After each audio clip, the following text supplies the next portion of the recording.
नमस्कारः मित्राणि, अहमस्मि अनिलः। अद्य पुनः भवतां समक्षम् एकं नूतनं विषयं स्वीकृत्य समागतोऽस्मि। मित्राणि, वयं वैदिकसाहित्यस्य इतिहासं पठन्तः स्मः।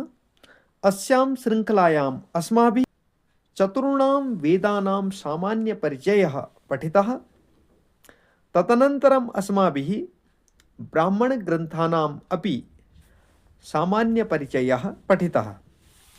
अद्य वयम् आरण्यकग्रन्थानां सामान्यपरिचयं पठिष्यामः। मित्रों, हम वैदिक साहित्य का अध्ययन कर रहे हैं। इस श्रृंखला में 4 वेदों का सामान्य परिचय और उसके बाद ब्राह्मण ग्रंथों का सामान्य परिचय हमने पिछली वीडियो में पढ़ा है। आज हम आरण्यक ग्रंथों का सामान्य परिचय पढ़ेंगे। तो आरण्यक ग्रंथ ये उपनिषद और ब्राह्मण ग्रंथों की बीच की कड़ी है और इसे वेदों का सार भी माना जाता है। ये सारभूत ग्रंथ माने जाते हैं। तो आइए शीघ्र ही इसका अध्ययन करते हैं। तो आरण्य ग्रंथों का हम सामान्य परिचय देख रहे हैं। एक बार हम सबसे पहले इसकी परिभाषा को देख लेंगे।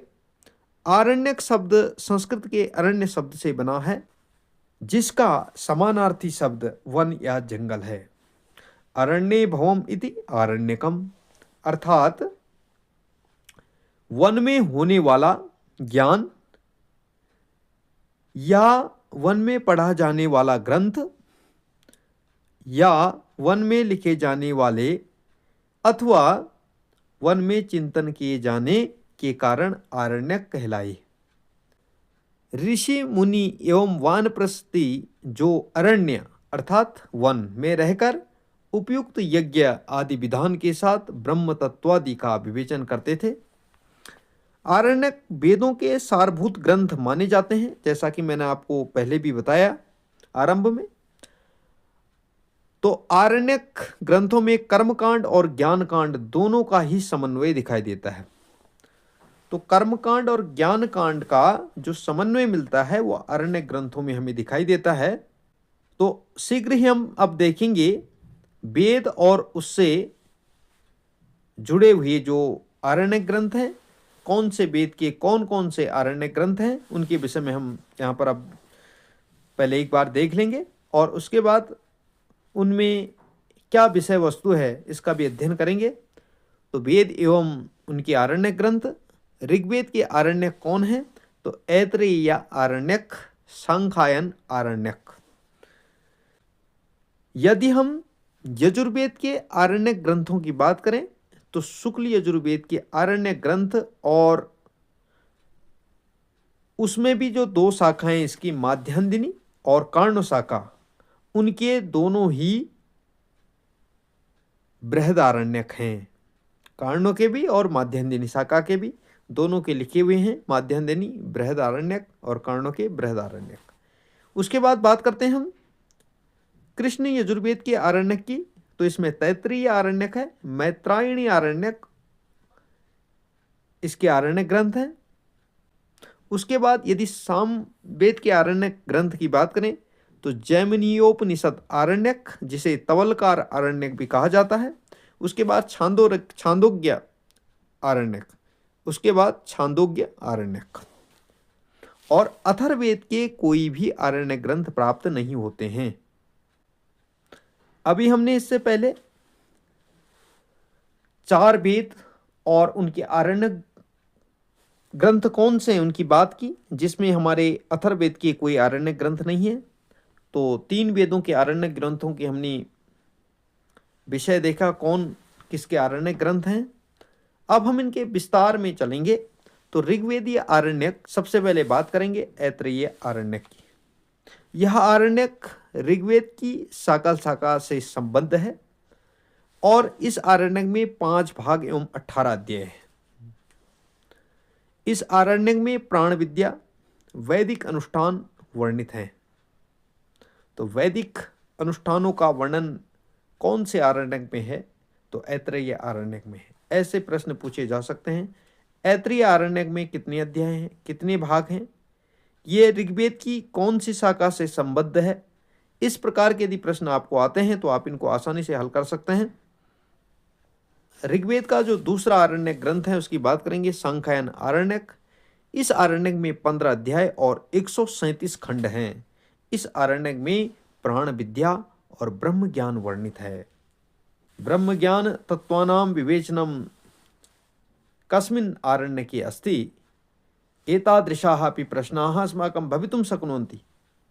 तो इस प्रकार के प्रश्न भी हमसे पूछे जा सकते हैं। एवमपि वक्तुं शक्यते यत् सांख्यायन आरण्यके कति खंडाः सन्ति, तो 37+100 खंडाः अत्र प्राप्यन्ते। आगे यजुर्वेदीय आरण्यकों की यदि बात करते हैं तो सबसे पहले शुक्ल यजुर्वेद जो बृहद आरण्यक है। बृहद का अर्थ हम समझते हैं बड़ा होता है, तो बृहद आरण्यक सबसे बड़ा आरण्यक ग्रंथ है। आरण्यक ग्रंथों में भी सबसे बड़ा आरण्यक कौन सा है आरण्यक ग्रंथ, तो बृहद आरण्यक ग्रंथ है। बृहद आरण्यक शतपथ ब्राह्मण का अंतिम कांड है और इस आरण्यक में 6 अध्याय हैं। इस आरण्यक में आत्म तत्व का विवेचन किया गया है। तो आत्म तत्व से विवेचनम कस्मिन् आरण्यके अस्ति, तो बृहदारण्यके। उसके बाद कृष्ण यजुर्वेदीय आरण्यक तैत्तिरीय आरण्यक है। इस आरण्यक में 10 परिच्छेद, जिन्हें हम प्रपाठक भी कहते हैं या प्रपाठक कहें या 10 परिच्छेद कहें। इस आरण्यक में 5 महायज्ञों का वर्णन है और यज्ञोपवीत का सर्वप्रथम वर्णन प्राप्त ही से होता है। सर्वप्रथम यदि यज्ञोपवीत जो संस्कार होता है उसका वर्णन यदि पाया जाता है तो तैत्तिरीय आरण्यक में पाया जाता है, और 5 महायज्ञानाम वर्णनम अपि तैत्तिरीय आरण्यके एव अस्ति। तो 5 महायज्ञानाम वर्णनम कस्मिन् आरण्यके अस्ति। तो इस प्रकार के यदि आपसे प्रश्न पूछे जाते हैं तो बहुत ही महत्वपूर्ण आपके प्रश्न हो सकते हैं। तो बात करेंगे हम मैत्रायणी आरण्यक की। मैत्रायणी आरण्यक, इस आरण्यक में 7 प्रपाठक हैं। इस आरण्यक में योग विद्या, ध्यान, वैराग्य, अद्वैत तत्व एवं गायत्री उपासना भी वर्णित है। तो गायत्री उपासना कस्मिन् आरण्यके अस्ति, गायत्री उपासना का वर्णन कौन से आरण्यक में है, तो मैत्रायणी आरण्यक में है। इस प्रकार के प्रश्नों का समाधान आपको इस वीडियो के माध्यम से प्राप्त हो सकता है। तो वीडियो को आप अंत तक देखिए, क्योंकि वीडियो को आप यदि अंत तक देखेंगे तो आपको सभी जो आरण्यक ग्रंथ हैं उनका पूरा सार और पूरा ही विवरण आपको मिलेगा।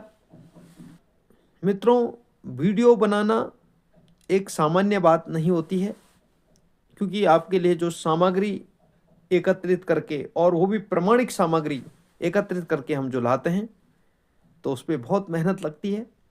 इसलिए आप इस चैनल पर यदि नए हैं तो चैनल को सब्सक्राइब जरूर कर लें, वीडियो लाइक करें, शेयर करें, इससे हमें भी प्रोत्साहन मिलेगा और जिससे हम आपके लिए एक बहुत अच्छी सामग्री लेकर आएंगे। तो आगे बात करते हैं हम सामवेदीय आरण्यकों की।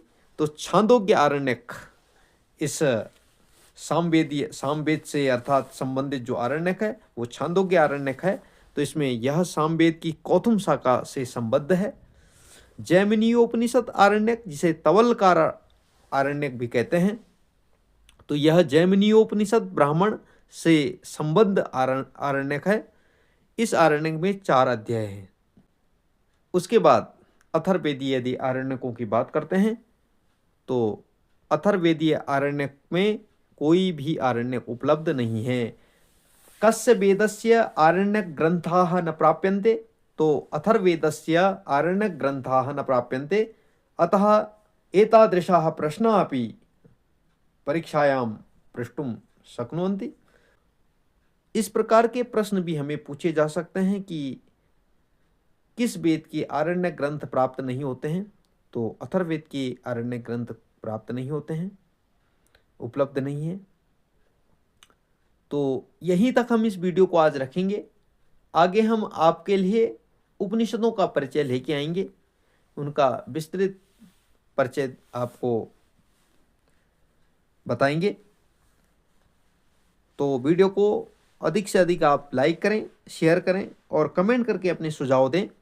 यदि आप चैनल पर नए हैं, चैनल को सब्सक्राइब जरूर करें। अस्तु एतावत् एव पाठित्वा अहं विरमामि। अस्तु, नमो नमः।